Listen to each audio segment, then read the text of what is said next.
Just the facts, ma'am. Did you use at any time to ride upon a stick or pole? Yes, How high? sometimes above the trees. Do not you anoint yourselves before you fly? No, but the devil carried us upon handpoles. Tell us all the truth. What kind of worship did you do the devil? He bid me pray to him and serve him, and he said he was a God and Lord to me. What did he promise to give you? He said I would want nothing in this world and that I would obtain glory with him. Why would they hurt the village people? The devil would set up his kingdom there, and we should have happy days, and it would then be better times for me if I obey him. Did you hear the 77 witches' names called over? Yes, the devil called them. What did he say to them? He told them, obey him and do his commands, and it would be better for them, and they should obtain crowns in hell. And Goody Carrier told me the devil said to her, she should be a queen in hell. Who was to be king? The minister? What kind of man is Mr. Burroughs? A pretty little man, and he has come to us sometimes in his spirit in the shape of a cat, and I think sometimes in his proper shape. Do you hear the devil hurts in the shape of any person without their consent? No. Welcome to The Thing About Salem. I'm Josh Hutchinson. And I'm Sarah Jack.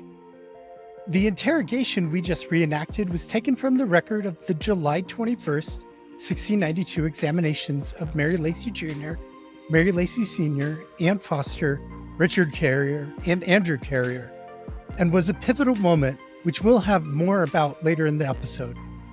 We think of the witch hunt as a runaway train fueled by hysteria. But there were a multitude of individual actors that had free will to change the course of the events. We'll be talking about pivotal moments in the witch trials when a person or group could have made a different decision and led the affair to a more peaceful conclusion. We'll also cover some times when people did succeed in bringing down the temperature in the room. Had these choices not been made, the runaway train may have gone off the rails. So, of course, we're talking about the Salem witch trials, which we think of as beginning in January 1692 with the afflictions of Abigail Williams and Betty Paris. And it lasted until May 1693 when the final court proceedings were held and the final prisoners were released from jail. There were a lot of these points of escalations. We're going to highlight some of our favorites. One early turning point was the arrests of Martha Corey, Rebecca Nurse, and Dorothy Good, which took place between March 21st and March 24th. Martha was the first church member to be accused of witchcraft. She was a member of the Salem Village Church. Then, a few days later, on March 24th, my ninth great-grandmother, Rebecca Nurse, was arrested. Rebecca was the first member of the Salem Town Church to be arrested. And the same day that Rebecca was arrested, Dorothy Good was jailed. She was a 4-year-old child, the daughter of Sarah Good. And all this tells us that they weren't looking for just the usual suspects anymore.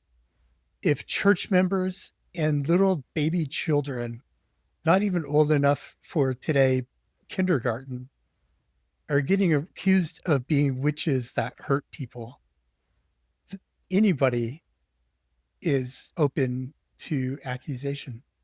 The next turn of events that was critical in escalating what was happening was in April. On April 19th, Abigail Hobbs gave a confession. Gail, who's Sarah's favorite confessor. She is. The Her wild stories are grand. Abigail was the wild child of Topsfield, had a very interesting relationship with her stepmother, and had a very interesting relationship with the devil, which she confessed to on April 19th and in her subsequent questioning of her in jail, she elaborated, but being from Topsfield, that expanded the search radius for witches beyond Salem Village. So that was a big piece of it.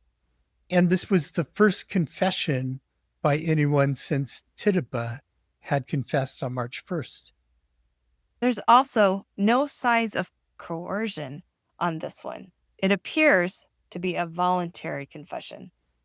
Her confession was a confession of covenanting with the devil. It was a diabolical confession. Yeah, and Abigail and her stepmother, Deliverance Hobbs, they filled in key details about the diabolic pact and the witches' Sabbath, how those things worked.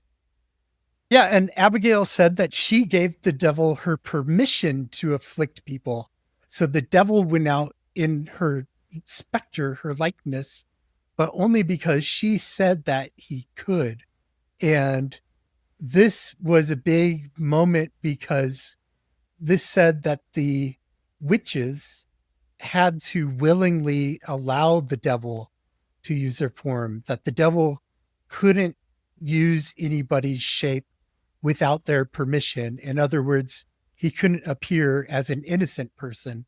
So therefore, the specters that were being seen by the afflicted people were really the specters of witches who had given the devil their permission.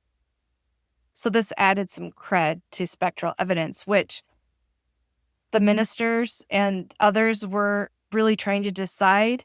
I mean, in other witch trials, even they were questioning whether a spectral form was actually the person or if it was the devil impersonating them. A very big moment in the Salem witch trials happened May 27th. This was what actually led to the trial phase happening because for months the jails had been filling with witchcraft suspects.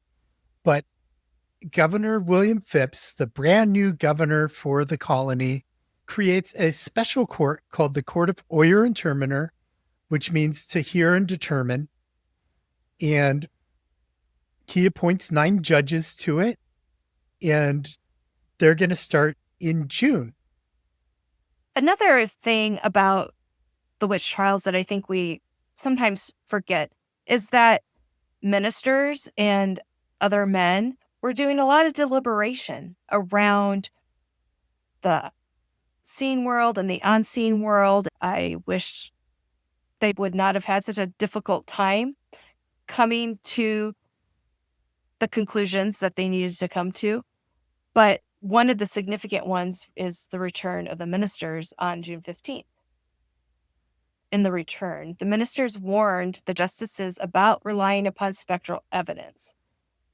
They urged the justices to avoid bulk tests for witchcraft and suggested that the justices follow the guidelines set forth in books by English Puritans such as Perkins and Renard. The ministers also recommended that the justices hold their proceedings in calm environments, cautioned them against using spectral visions as proof of guilt, because demons could assume the image of innocent people. The return also closed with a recommendation for the speedy and vigorous prosecution of the witches. So contradicts itself basically. First, they're urging caution throughout the report, but then at the end, they're saying, be speedy and vigorous. So the judges, they take this return and they say, well, we like spectral evidence. We like doing folk tests. And the judges continued to do those tests and to accept spectral evidence. In mid-July, there's another grand turning point, and this one is really what expands the amount of people who are descendants of those who experienced the Salem witch trials, because things expanded to the community of Andover. Yeah. Andover, including what is today the separate community of North Andover, had more witchcraft accusations than any other community, including Salem. Another catalyst in the Andover phase was the sickness of Elizabeth Phelps Ballard. One big element of this Elizabeth Phelps Ballard sickness is that her husband at some point called down to Salem Village and got some of the afflicted girls to come up and examine his wife and determine who was bewitching her. And so they came up, they saw specters, they made accusations. July 19th, Joseph Ballard complained against Mary Lacey Sr. and her daughter, Mary Lacey Jr. This was a renewal of arrests because there'd actually been 6 quiet weeks. No warrants had been issued since June 6th. And here we are, July 19th, and we've got 2 people getting arrested. Then also in Andover on July 21st, Anne Foster confessed the main aim of the witches was to replace Christ's kingdom with Satan's kingdom. So here is a conspiracy unfolding. And this conspiracy gets elaborated on. The piece that we read at the beginning was from the examination of Mary Lacey Jr. during this big, they had just a group of suspects come in. It was Mary, her mother, Andrew Carrier, and Richard Carrier being examined. And they elaborated on a celestial Game of Thrones. They said that Martha Carrier and George Burroughs were the queen and king in hell. And they said that the devil did not hurt in people's shapes without their consent, just confirming what Abigail Hobbs had said earlier and making it seem like spectral evidence was real. Yeah. Sadly, the sick Elizabeth Ballard did pass away on July 27th. Her death just reinforced people's belief that she had been bewitched. Now she's murdered by the witches. So that definitely turns up the heat in Andover. Let's talk about those ministers again. They kicked things up again. Yeah, this time they actually did a solid. Increase Mather, it took him apparently months of deliberation and writing to come to the conclusions that he did about spectral evidence and so forth. This important publication, called Cases of Conscience by Increase Mather, came out on October 3rd. And a report of this publication was read to the Cambridge Assembly of Ministers at their monthly meeting at Harvard College. So they were all wanting to know, what does Increase have to say about all of this? And their conclusions were read to congregations that week.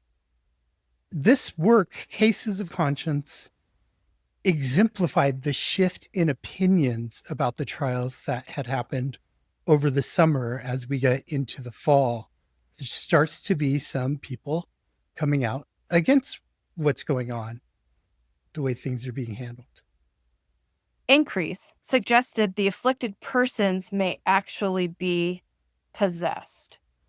And then on spectral evidence, Increase writes, the devil may by divine permission appear in the shape of innocent and pious persons. Finally, on October 29th, Governor Phips shuts down the special court of Oyer and Terminer. Yeah, one of the assistants, James Russell, asked Governor Sir William Phips directly if the court of Oyer and Terminer should stand or fall. And Phips replied, it must fall. So we had mentioned earlier the legislature established new courts in November. That happened November 25th. And the witchcraft cases that remained were transferred to the new Superior Court of Judicature, which held sessions in 1693 in Salem, Charlestown, Boston, and Ipswich. The last case was heard May 11th, 1693, and as soon as everyone had paid their jail fees, the jails were cleared out of these accused witches, and the Salem witch trials were basically over. And you just wonder if one thing had happened differently in these turning points that we talked about, what would have happened? How could things have been different? How could lives have been saved? Join in on this discussion on our Patreon community. We'd love to see you there and hear what you think. Patreon.com/aboutsalem.